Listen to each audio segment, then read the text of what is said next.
and good morning, good afternoon, good evening. My name is Aaron Roberts, and this is the latest and greatest UK OSINT community webinar. I'm delighted to be joined by Ari Ben-Am and Max Lesser, who are going to be talking to us today around Iranian influence operations targeting the US and the UK, as well as countries all across the globe. Ari, Max, thank you so much for joining us. I'm really interested to see this because I think seeing disinformation operations and influence operations at scale and in the context of being analyzed as well, I think it's something really interesting. I think it's probably not something we see enough of in the media. So this is something I'm really excited to hear about today. So thanks so much for your time and for joining us. Thanks for having us, Aaron. We're excited to be here, and we're also looking forward to hopefully networking and meeting people in the OSINT UK community later. And yeah, I couldn't agree with you more. Especially in the UK, there's been, I would say, a fair amount of discourse, but not quite the level of the US or you get in other countries. But on that note, let's begin. We're going to be discussing today a global Iranian influence operation targeting the US, UK, and of course, multiple countries spanning the globe. But first, who are we? Hi, I'm Ari. If you want, you're more than welcome to check out my blog, Memetic Warfare Weekly, available at memeticwarfare.io. I also work with Max at the FDD, a think tank based in the States that Max will mention more in depth. And I also am the CEO of Telemetry Data Labs, available at telemetryapp.io, a Telegram search engine. Then we have Max here. Max, do you want to introduce yourself or should I do it? Yeah, thanks, Ari. So my name is Max Lesser. I'm the senior analyst on emerging threats at the Foundation for Defense of Democracies. And I work very closely with Ari in looking into foreign malign influence and other types of hybrid threats that are targeting the US and allied countries. So yeah, if you're interested in OSINT analysis of cyber and IO and all that sort of fun stuff, be sure to check us out at the FDD. Now, let's actually discuss a bit of the background prior to really getting into it. You all have, I'm sure, heard of the 2024 US elections, right? There was a fair amount of influence operation activity as well as cyber activity targeting the elections too, right? We have an APT-42, an Iranian advanced persistent threat actor, carrying out hacking leaks against the Trump campaign and spear phishing campaigns against Harris and Trump. We had, of course, the Bushnell's Men Group, which you might have heard of, a hacktivist front, which is a typical Iranian thing that we might discuss in a different context, right? Where this group, claiming to be supporters of Aaron Bushnell, a man who self-immolated in a protest of the ongoing Israel-Hamas war, they created this front and then, compromised printers in the U.S. Across multiple universities, have them print, certain content. They're active on Telegram and on Twitter, doing all this fun stuff, defacing sites, that sort of thing. But where it gets a bit more interesting is Storm 2035, which is Microsoft's method of naming things, or the more normal name of it, the IUVM, the International Union of Virtual Media. Now, we only knew that this network, which is what we're going to be discussing in this whole presentation, was in fact tied to the IUVM retroactively, and we'll get to that later on. But the foundational or core network that we're going to be looking at is a network of 19 domains targeting global audiences, of course, covertly, with a subset of these targeting the US elections, which is how we came across them, as well as other topics, right? So this cluster had at least 8 websites targeting US voters to varying degrees. Some of these were very much election and US oriented, like, for example, Afro Majority. We had Westland Sun for Muslims in Michigan, left and right-wing voters, veterans, and Spanish speakers, and some that were a bit less. In fact, we actually might take a look at some of these a bit later on if you're curious also as well. And there were also multiple other regions targeted too, right? We had the United Kingdom, we had Scotland in a more specific sense, we had France, and to a lesser extent, Francophone Africa, various parts of the Middle East, both broadly and specifically, Azerbaijan, Latin America, and other Arabic-speaking countries over here.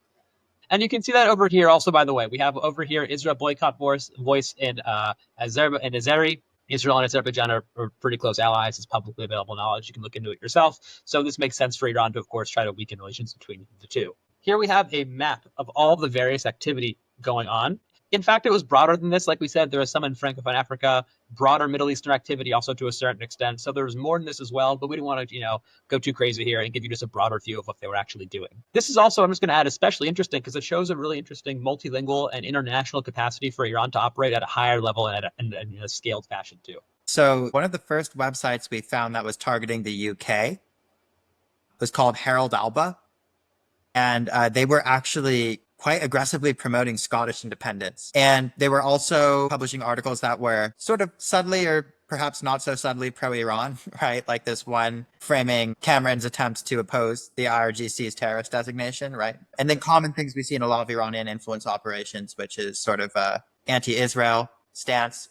So what we also saw on this website was content that was subtly or not so subtly pro-Iranian. If you look at the article on the left here, They're talking about Cameron's opposition to the IRGC's terrorist designation. But we also see articles that are more common with Iranian influence operations and, quite frankly, also Russian and a lot of Chinese influence operations, which is a really heavy focus on Israel and Palestine, and, very heavy anti-Israel stance. So something that's actually quite interesting for people who've been following this space is actually this is not the first time that Iran has sought to amplify calls for Scottish independence. There's actually a really great report on this that was put out by Clemson University. They have their Media Forensics Hub, which is a wonderful research outfit in this space. And here are some interesting Facebook posts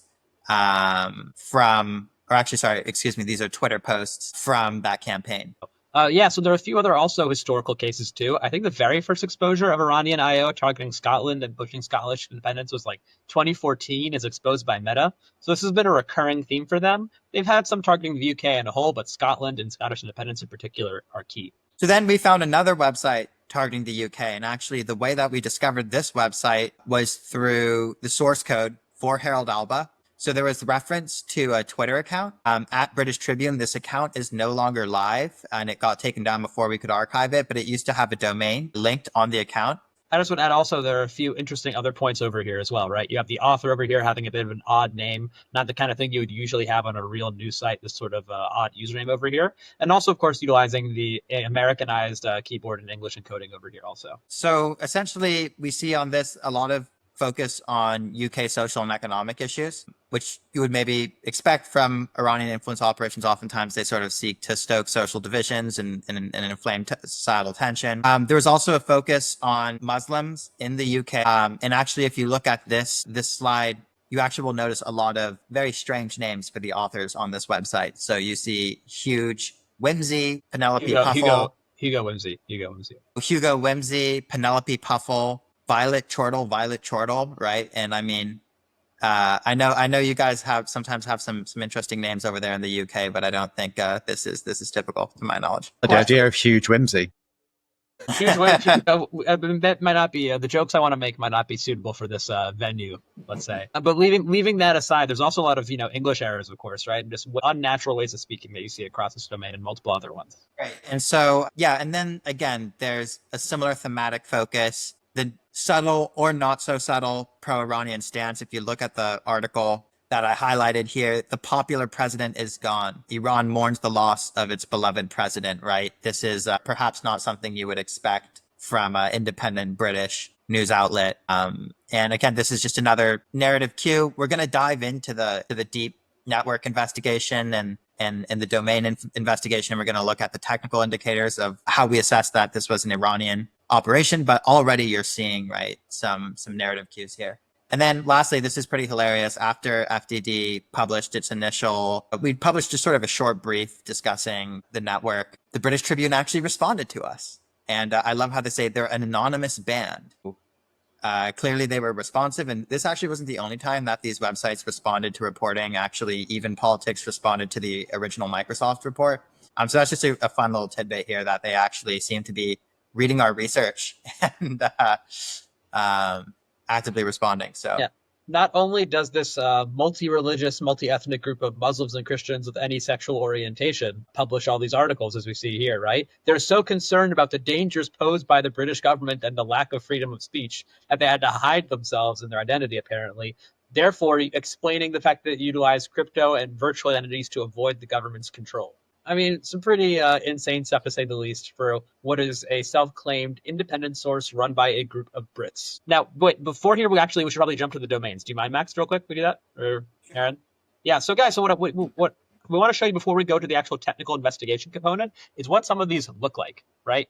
So when you look at any of these domains, the first thing that struck out that looked, of interest to me, so the production value on the whole isn't terrible, right? They have strong color schemes. They have their own logos in many cases. They have certain sites broken down by category and so on. Now, I mean, what African-American oriented news site doesn't have a human rights section? And they even have some fun jokes like local color and stuff. Like there's some, reasonable quality stuff here. They also almost always utilize, right, staff authors or weird names as authors and so on. And they also put out a ton of content. And we'll discuss that later on. But they had a really solid turnaround rate with the content they were putting out and a fair amount of original content as well. right?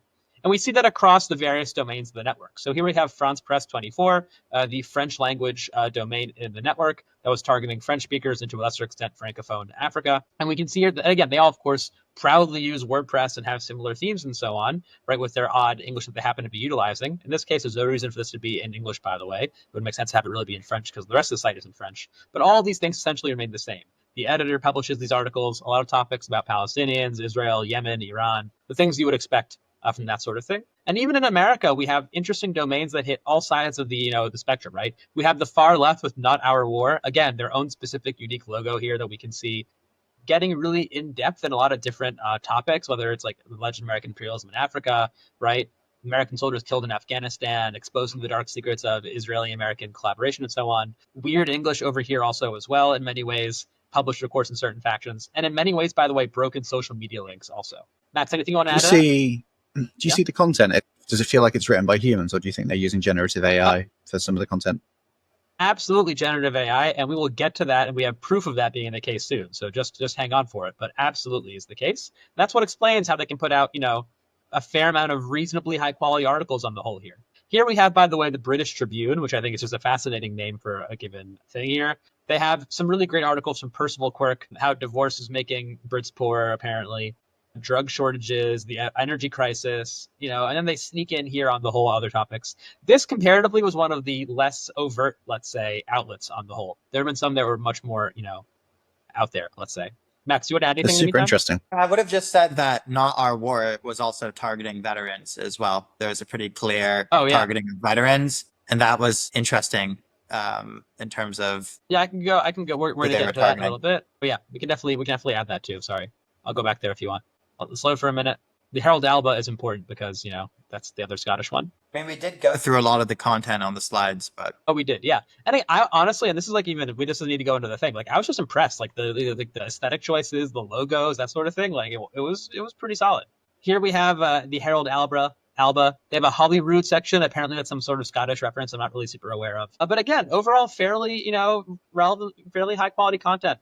Well-structured sites. Again, they're utilizing certain WordPress themes. They sneak in the Israel and Palestine and Iran stuff here and there. And of course, independence is a comparatively big deal over here as they aim to preserve the old and noble values of Scottish society. And of course, they claim to be a preserver of the national interest of Scotland. So on that note, let's go back to the investigation then.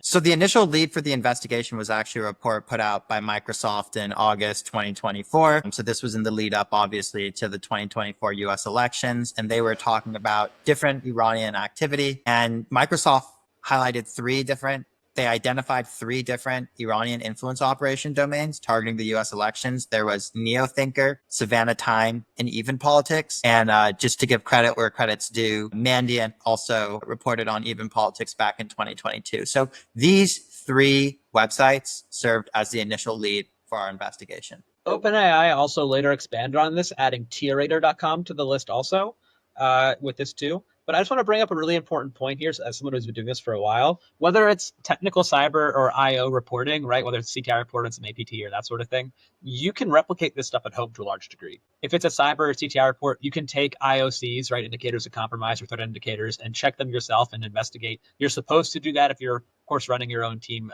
domestically. But even when it's IO, you can look into this sort of data yourself. And this is especially valuable to do so for a few reasons. Firstly, many times companies either purposely or not so purposely or accidentally don't publish relevant information. It could be that they missed the information. Could be they choose not to publish all the information they have for whatever reason. You can then, of course, go find that by expanding on what they do give you. The other thing to keep in mind is that most of these big tech firms still work primarily off of internal data, right? They have their telemetry, they have their internal data that's super high quality. Microsoft certainly has no lack of an incredible data, and that's what they use to find and investigate this activity, and then they enrich it with OSINT. But when you come at it from a more open source perspective, let's say, you can oftentimes, with a bit of luck and ingenuity, find in many cases, significantly more information than what is previously available to really expand upon it. So, right, we wouldn't be here without Microsoft's initial great work here doing this. And by the way, I give them a lot of credit. They really do put out a lot of great work on IO and cyber. They're one of the few companies that do it, but they just don't publish comprehensive indicators and investigative techniques.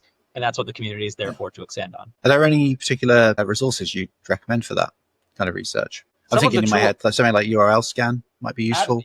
URL scan is a classic, of course. I mean, I have a list of many of these and many use cases on my blog, and Max and I have many in our research, and we're going to look at a few shortly. So don't worry. But there are, of course, many more. Anybody watching, by the way, you're more than welcome to contact me and ask me questions. Happy to discuss separately. So the first step, so we had those 3 websites which served as the initial lead.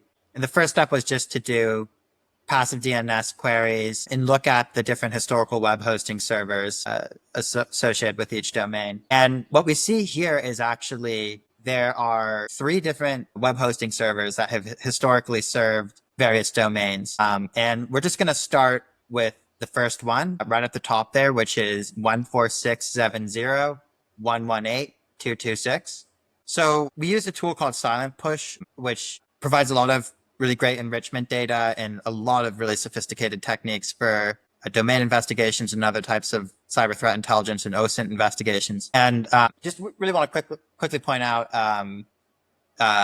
this particular host is associated with MS-247, and we've actually seen other types of Iranian malicious activity exploit the same hosting provider in the past. Absolutely. I've seen it a few times in the case. Now, that doesn't mean they're not necessarily tied to anything, right? Or that they're related to this at all, but we have seen that in many occasions. So some other points to keep in mind. Firstly, Silent Push is a fantastic tool. One of the few tools that has almost everything built into it. I'm a big fan. They're not paying me to say that. And they have a great community version as well. So you can utilize it for, I think, like 100 or 200 queries a month for free, that sort of thing. Integrating passive DNS, who is IP scanning, a lot of really fun stuff there. Aaron, I'm sure you've had the chance to try them out. They're a great one. Have you seen their recent report on Lazarus, by the way, which is also excellent if anybody's looking to investigate more? I think it's on my to-read list. It's something I've seen somebody else recommend, so it's definitely on my list to go back and have a look at. They publish some great stuff. It was some really in-depth information, and they have really just incredible data. I'm a huge fan, and considering that there's a free version available, it's totally worth looking into. Now, the thing to keep in mind here also investigatively, when I see that a given host, right, has over 2,000 domains hosted on it currently or historically, the first thing I think of is that it's a shared host, right, Max? Yeah, so as Ari just mentioned, this was a shared web hosting server. So, for people who maybe don't do cyber threat intelligence investigations, that often means that there are a lot of different unrelated websites that are renting out space on that same VPS, right? And so perhaps this was a reason why Microsoft didn't initially identify these other domains in the network. That's just speculation. But what we thought to do was actually to go through and look at some of the other domains on this historical web hosting server. And there were actually some domain names that just sort of stood out as potentially being news outlets or things like that. And so I have just a couple highlighted here. You see muscat.press, Critique Politic, People of Persia, which actually is an interesting website that was not quite a news outlet, but had different connections to the broader network. And essentially, we even had our interns just go through and really comb through this host and look for any potential leads, which then we looked further into to find more connections. And just the next slide, and then I'll finish up here. Max, let me just add one thing though, real quick to this, if you don't mind then. So the one thing that I think to keep in mind here is that usually when people look at a host of this with this many domains hosted on it, they would just skip it or look at it very briefly because there's no chance of finding stuff. And this is a comparatively rare scenario where it's clearly a shared host. By the way, past hosting, past Iranian domain still, but still is the main host being utilized for all of the network's domains. So that's a comparatively rare situation. Usually you would see a dedicated host, a dedicated VPS used to host a smaller number of domains, but you never know what's going to happen. You just always have to be thorough and check this stuff out. So we use this iterative process to expand the network. We look at the initial domains hosted on the server that we looked at earlier, and then we identified those different hosts. Then we ran passive DNS queries for those hosts. That led to other hosts in common, which we then looked at, and so on and so on. And ultimately, we were able to identify 19 different domains that we suspected to be Iranian influence operations within this network. And this next slide shows a really great visualization of the sort of shared historical hosts among all these various domains. And I believe it was something like, I forget the exact numbers, but maybe like somewhere around 13 or 14 shared at least 2. And then when you get to the higher number of shared hosts, there's fewer and fewer. But again, I think this visual shows really well how, even though a lot of times these different domains were using shared hosts, there was this consistent overlap in the shared web hosting infrastructure. And that was one of the first technical indicators that, okay, these are not just qualitatively similar, but there's something going on a technical level too. Definitely. It was very visible with this host and this host over here, which aren't part of the same ASI, I believe, because of different ranges, right? Where almost all network domains were hosted at some point on this one, and of course also on this one over here as well. So you can really utilize this sort of visualization to better understand what's happening in the network. So yeah, so one of the other things that we did beyond looking up who is, which I'm sure everyone here knows how to do, so we can skip that for now, right? Who is the registration information of a given domain. That was available on some of the domains, but it wasn't available on all of them. Usually it's closed, it's proxied essentially, and it's not available. So what we did instead is we looked up SOA records. SOA stands for Start of Authority. Now, when you register a domain, you need to have what's called DNS propagation occur. Right? So you're essentially in the phone book that is DNS, giving that domain an IP address. Now, we're, of course, simplifying it quite a bit. The first record is called the SOA, or Start of Authority record, for that given domain. That usually or almost always includes an admin email for the given domain if there are any issues with the propagation or so on. That data is often anonymized or not exposed by providers, right? So that, if you use on Cloudflare, it won't be available, because that'd be a great way to find out who owns the domain, for example, kind of defeating the purpose of, say, a who is record. But in some providers, that data can leak out for whatever reason. I don't know why it happens on MonoVM or M247, but it does. And it happens on other ones also as well, where you can see here that looking at the SOA records for some of the network domains like Westland Sun, Almohaddi Loon, and Neothink or other ones, you have the actual Gmail addresses of all of these domains appear over here. And in a few cases of these, we're able to then confirm that these were, of course, via whois. But in cases where you don't have whois, looking at Start of Authority records is a fantastic way to find if not the, unaffiliated email address for registration.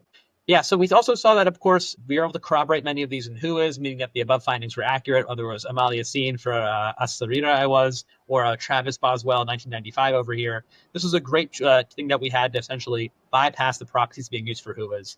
Won't work all of the time, but it'll work some of the time. An interesting thing about those emails, I mean, this is a very weak indicator, but as you saw, a lot of these emails were formatted very similarly. So, I mean, they were all using Gmail, obviously, but they also oftentimes had first name, last name, and then a year appended at the end. Very weak indicator, but also something interesting. And we looked up these emails in OSINT Industries and nothing significant came up, but still, it's great to pass these on to law enforcement or other researchers who could potentially find some stuff that we didn't. So yeah, next, another sort of shared technical feature, another technical indicator that these were controlled and created likely by the same operators was the use of similar WordPress plugins and themes. And so here I just have pulled up, actually, as you mentioned earlier, Aaron, URL scan. So if we look at the HTTP transactions, we see different URL paths that are exposing that they're using Elementor, which if people aren't familiar, it's sort of like a drag and drop WordPress building plugin. And then there's also these common WordPress themes. 8 of the websites in the network use Hello Elementor, 4 use Newspaper, and then 2 use JNews, and then some just used one-offs. But again, all of them use WordPress, which was in itself, a weak indicator. And then some of these stronger indicators are the shared use of Elementor, and then also these WordPress themes. So just some caveats also for that. While Elementor is, I believe, the default Elementor theme, so it makes sense that it would be the most common one also. But regardless, still nice to have it and to be able to track that. On URL scan, we didn't notice that any of these had unique file names that we could then pivot on and check across other domains to then tie them together, which is another use case that you have in URL scan. If a file has a very unique name, you can see if it's being shared on other domains and so on. And the last thing I would bring up is that it's funny that they use Elementor because Elementor happens to be an Israeli company, which is just a bit ironic in this scenario. One of the other things that we noticed, referring to Aaron's question earlier, right, is of course the use of Gen AI. A ton of these domains utilize AI-generated content, primarily text, for their articles. There were cases that we had residual AI prompts being left in, like in this meta description for an article from Afro-Majority over here, right? Delve into the pivotal role of this and that and so on, and explore how BLM's mobilization efforts and advocacy campaigns and challenges intersect to influence the pursuit of racial justice and social change in the United States, right? So we had a few cases of residual AI prompts being left in to actually create the content. We utilized ZeroGPT to check some of these, of course, finding that they had very high rates of AI, a chance of being written by AI. And we also noticed that they had a really, really fast turnaround, right? There would be events happening and they get an article out within 12 hours or 24 hours, which is quite difficult to do in practice and indicative to us of the probable use of AI. Some other things that we saw were the use of hard-coded weather widgets with certain areas, whether that was on KSA News 24 targeting, of course, Saudi Arabia, or Westland Sun targeting Michigan, right? Where they'd have the same location and temperature hard-coded into the site. And we also had a few cases of, suspicious or inauthentic admins on the sites via WordPress or actual journalists. On WordPress, you have a lot of available information. Just to show you guys over here, if you look at Asarira, which is one of the, of course, network domains that we happen to have right over here, and you go to WordPress-JSON, and then you look that up, you can actually get the exposed JSON of the site available over here. If you then take that and throw it into JSON beautifier, or a formatter, whatever you want to call it, whenever this loads, you can then see it in a structured fashion to actually see what they're doing with each endpoint, each of the various data points over here in the code. And then you can just easily look up admin or author, right? Or gravatar, let's say, if they happen to have any, that sort of thing. And you can use that to find a lot of really interesting, relevant information in here very, very easily, depending on what they happen to have left in. And we use that in one case to find this inauthentic gravatar account for Tirator for MJ Lansford, utilizing this obvious, gibberish over here.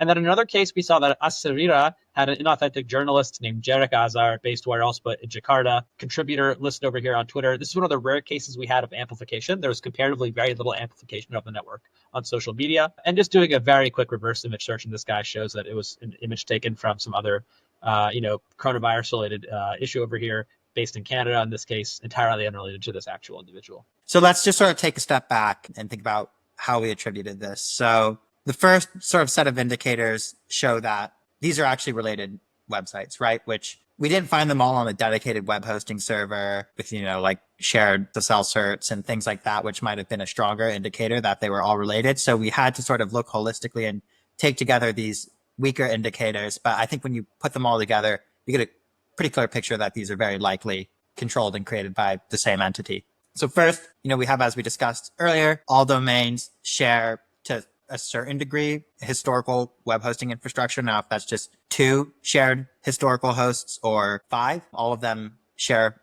historical web hosting infrastructure. Secondly, as Ari discussed, we saw the emails exposed in the startup authority records and also sometimes in the whois, and oftentimes these had similar naming conventions. Again, very sort of weak indicator, but I think it's worth mentioning. Another stronger indicator is the common WordPress page builder and the common WordPress themes. We had the consistent UI elements, the hard-coded weather widgets, as Ari mentioned, broken social media links, which you see oftentimes on suspicious websites, right? But it's worth noting. Another common behavior, which we didn't frame in our slides, but it's worth noting, is there was a solicitation of content from readers. And this could have served a dual purpose, right? This could have been on one level to make it seem like a legitimate news outlet, but also potentially as a passive way of gathering intelligence, right? If they want to know who's reading and things like that, and they want to engage with people who are like-minded or who align with the ideologies or views expressed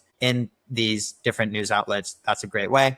And then lastly, as Ari mentioned, the anonymous staff writers and also the inauthentic fabricated authors. And that goes well beyond what we shared in the last slide, right? Earlier on when we were looking at, I believe it was the British Tribune, you saw Hugo, what was it again? Hugo Bliss or whatever his name was, and Violet Chortle. But so there was a lot of clearly inauthentic authors being listed on different sites. And then lastly, there's also these indicators that this is not just a network of inauthentic websites, but an Iranian influence operation specifically. So obviously we have that external validation from the original Microsoft report. And actually, while we were in the middle of drafting and sharing this research with the press, OpenAI actually came out with their own report, which I believe exposed a couple other of those domains. I believe it was Westland Sun and one other.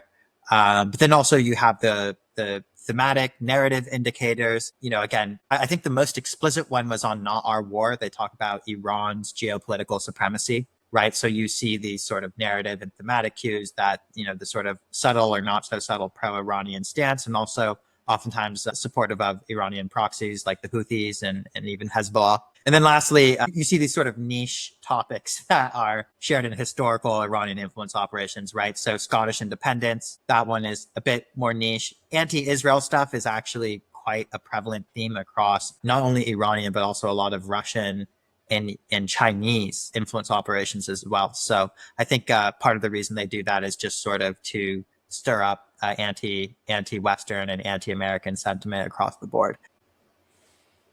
So what happened here is that after we published this, now it was great and all, we published it, excellent stuff, people read it, we got some news coverage and so on. But what was really interesting from a research perspective is that OpenAI apparently got wind of it, and they were able to use our research to then link, right, this network to IUVM, right? Linking what Microsoft called Storm 2035 to IUVM based off of the same ChatGPT accounts creating content for Asarira, the domain that we found over here in this case, right? And for the IUVM domain, right? IUVM is that Iranian influence operation that's been dating back to at least 2018 and so on. So they were able to confirm our findings. They had some other findings they confirmed also as well. And they were able to provide more insight from their internal data, of course, right? Whether certain ChatGPT accounts were utilizing their models to generate tweets from that and so on and so forth. So just a really great example of the collaborative nature of publishing and why it's so important to check these things and to publish also, because by doing that, you can find more information that others can then use to connect the dots more effectively, right? And then, put these interesting pieces together holistically there. So for us, that was also a big honor to get quoted by ChatGPT here and have our work actually have some impact.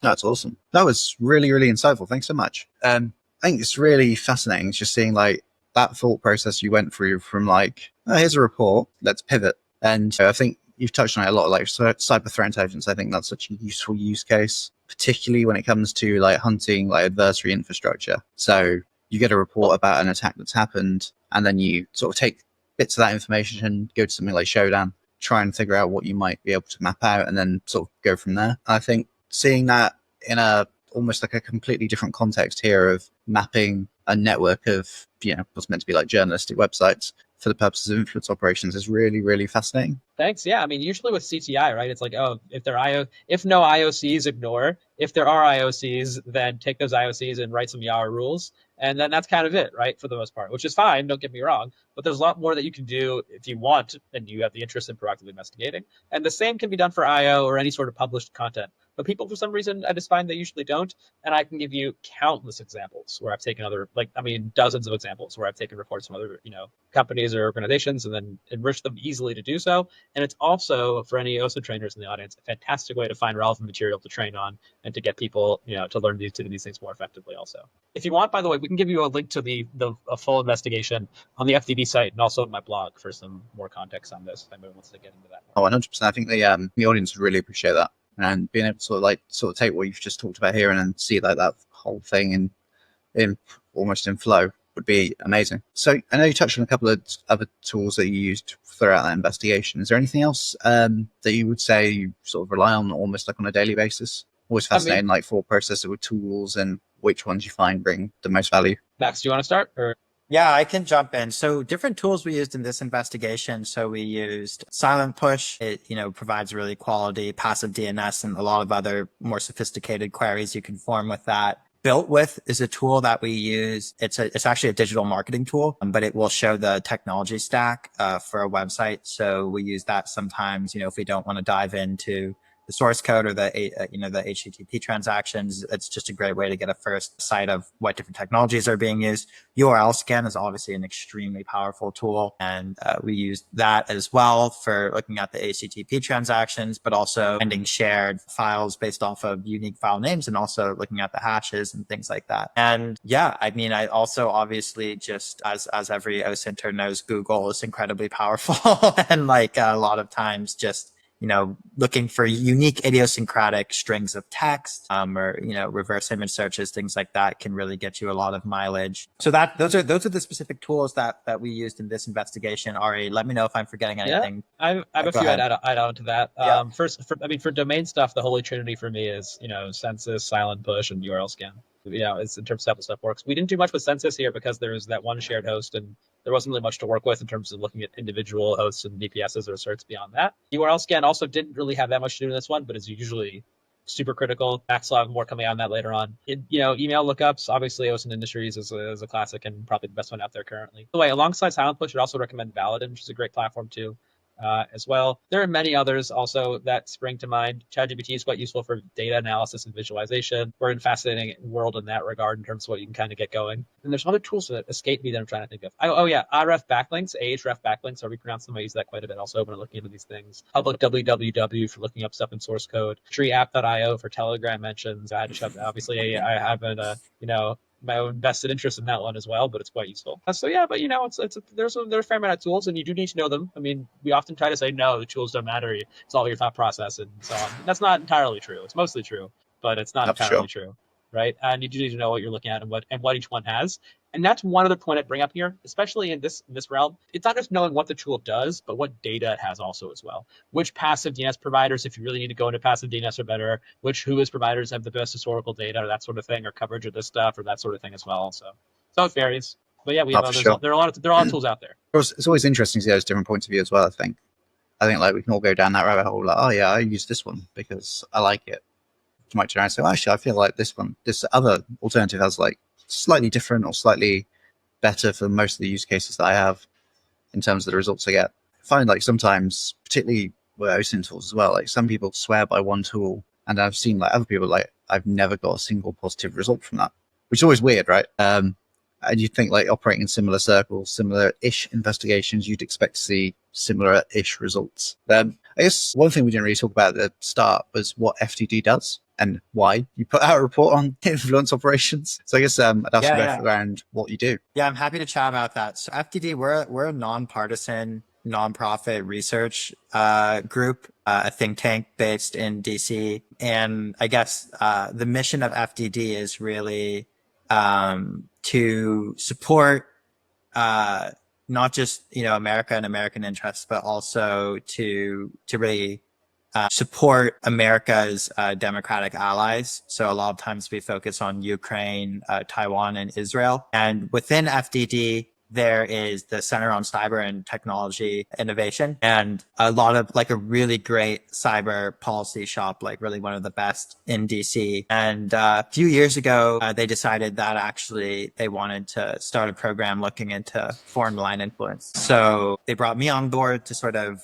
start that up. And then, of course, I'd known about Ari and worked with him in the past on some volunteer stuff. And then I brought him on board. And our program has only been around for maybe like a year and a half, not even. And I think actually we've been very fortunate to get to work on some really interesting projects. I mean, obviously, if you think about how this ties in with just the mission of FDD, obviously, a lot of these threats within the information environment are shared across not just the US, but also, like-minded countries, including the UK, right? So I think this operation is a great way of illustrating that, right? Because you're really seeing that they're not just going after the US, they're going after you guys over in the UK. They're going after, other countries in Europe and also the Middle East and Latin America. And so, yeah, I just think, really there's a lot of shared threat, like the threat landscape is very shared amongst America and like-minded countries. So, yeah. Sure.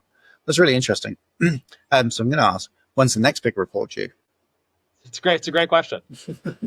Yeah. Well, so we are actually going to publish, we haven't really even published the full technical findings here. Like, we're going to publish our full report on this network in the future. I have a report that I don't know when this video is going to be published, so it might be out by then, if not later on. This was actually already shared with media about, I found a network of Chinese fake consulting websites that were trying to recruit current and former government employees. And so that's going to be the next big report. Ari has some interesting stuff cooking as well. I don't know if you want to share that. I have some high level pieces, not investigative. I usually like to do investigations, but non-investigative, policy stuff on Iran, Israel, like the current war going on. And then I have another long form, mostly high level with a little bit of investigation thing on Chinese cyber attribution. So that'll be interesting. But Max's stuff is more interesting. There's that cluster, and then you have another cluster, right? I believe, of things going on that you're looking at. We'll send you the Reuters article later on, so you can look at that too. Yeah. So so we have a lot of interesting stuff in the pipeline, but I think really, and really, I mean, Ari was I think one of the people who really pioneered this, or at least brought, spread awareness of this, is like just how much these cyber threat intelligence investigative methods, how useful they are in other contexts as well, right? So like, it's not just looking at cyber threats, conventional cyber threats. It's also looking at influence operations. It's also not just looking at influence operations. It's looking at Chinese online targeting operations. And also, you're seeing more and more reporting coming out from companies that started in looking at influence operations, places like Graphica. They're now looking at pig butchering scams, even things like market manipulation. Oftentimes they'll use a similar set of TTPs like social media manipulation, things like that. I just think it's a whole new world. The North Korean IT scams that have obviously been getting like a huge lot of press recently. A lot of times it's similar investigative methods that allow people to uncover and unearth these campaigns. That's really, really fascinating. I think as well, the point you made there around like using cyber threat intelligence techniques to enable like what's effectively like a very different kind of investigation traditionally. I think one thing that comes to my mind there is it's a bit like the difference between investigating cybercrime versus cyber-enabled crime. And I think that's something I'm saying a lot of recently in conversations, especially around like when you're looking at the kind of things that might affect an organization from a security standpoint. A lot of time, it's not directly like a ransomware group is your biggest threat right now on their own. It's, there's somebody who does the initial access, or there's going to be other parts of this chain which are more likely to target you, like business email compromise and things like that. And I think taking that mindset and the knowledge of how you can enumerate that information, but apply it within this context, I think is really powerful. And I think that's something you really demonstrated here as well. I'm sure the other reports you're working on and other investigations are going to be just as impactful. Well, we look forward to questions from the OSINT UK community. Absolutely. Or is it UK OSINT, John? I can re-say that for the... The UK OSINT community. We look forward to questions from the UK OSINT community then. We're looking forward to being honorary members. What can I tell you? Absolutely. I will be in touch with the board and we will arrange those memberships. Thank you so much, guys. It's been really interesting. I've really, really taken a lot of value out of this conversation and the presentation. I'm sure... Sorry, go ahead. I'm sure there's going to be loads of questions, and I bet your offer of reach out to me if you've got a question is going to come back to bite you when you got 2,000 unread emails. I hope so. We'll see. All right. Well, thanks, Aaron. It's a privilege. It's a privilege to get to chat with the people, our friends over in the UK. I actually originally started working. My first job out of college was for a British company. I have a lot of British friends. I'm also Scotch-Irish ethnically, so I guess it's a part of my heritage. Now you're obligated to come to one of the events in person in the future. I absolutely love that. So that'd be great. But anyways, all right, guys. I got a dip, but great chatting, Aaron. Peace, man. Cheers, guys. Thanks so much. Aaron, thank you so much. It was a pleasure. Bye.